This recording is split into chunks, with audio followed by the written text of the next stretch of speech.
Hi guys, welcome back to the channel, Coffee Talk with True Blonde Mom.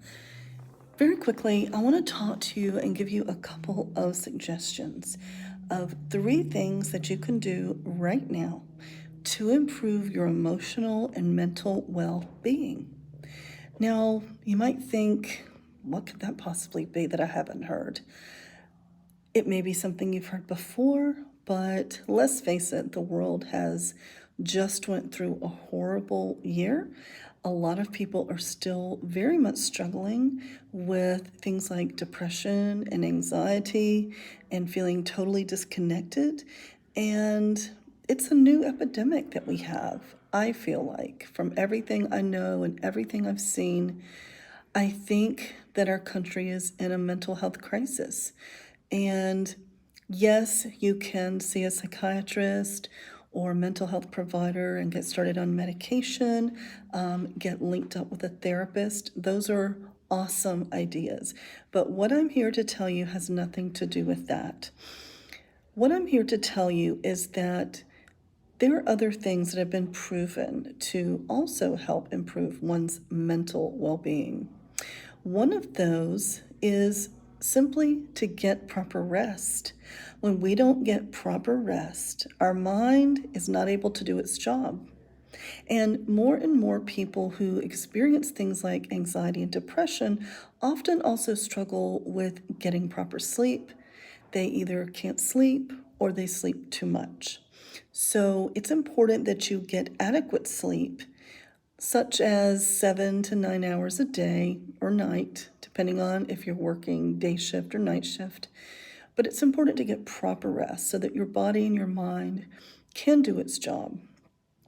And if you're not getting proper rest, please consult with a healthcare provider so that you can be evaluated for that.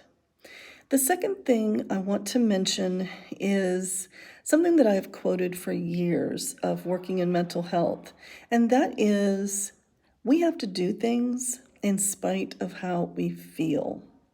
Now, what that means is, let's say, for example, you signed up for a class and you know that physically your body would benefit and your mind if you went to this class. But perhaps the depression, the sadness, you've had a bad day, or the anxiety is kind of seeping in and telling you, you know what, you don't need to go to that class today. You can go another time. Just don't do it. Just stay home and just do what you know best and where your comfort zone is. Well, not only will that keep you in that unhealthy mindset, but it's not going to do anything for your anxiety or your depression. So it's really important that we step outside our comfort zone and that we do things in spite of how we feel. And I've used that term for many years. And, you can put that towards a lot of different situations. If you want to write it on a sticky note and put it on your bathroom mirror as a reminder, feel free. But doing things in spite of how you feel is going to help you overcome a lot of challenges, a lot of fears. And once you have done that, it's going to improve your well-being mentally. The third thing I'm going to recommend is because we have been disconnected, it's important that we reconnect ourselves with people and nature. So things like gardening is a wonderful thing to start to do or learn to do. Even if you don't want to start a garden yourself, just planting plants, getting your fingers in the dirt, or even maybe participating in a community garden. Those are springing up everywhere. Even senior citizen homes often have community gardens, and perhaps you can volunteer. I know that volunteering has not been a thing for the last year, but things are starting to change. And if you can find a way to connect with nature, you're going to find that your mental well-being is going to improve. You also need to find a way to connect with human beings. We all need someone in our corner. We all need friends. And there are acquaintances and then there are friends. So a friend is someone that you can call whenever you need. If you're struggling, they're going to listen, they're going to care. An acquaintance is someone you know They may be your friend on Facebook, but they're not someone that you're going to pick the phone up and call and share your most troubles with.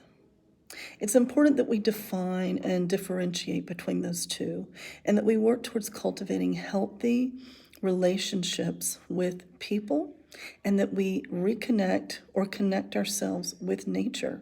You can accomplish this in a variety of ways, including walks, going to parks, looking at fauna and flowers. You can do it through gardening.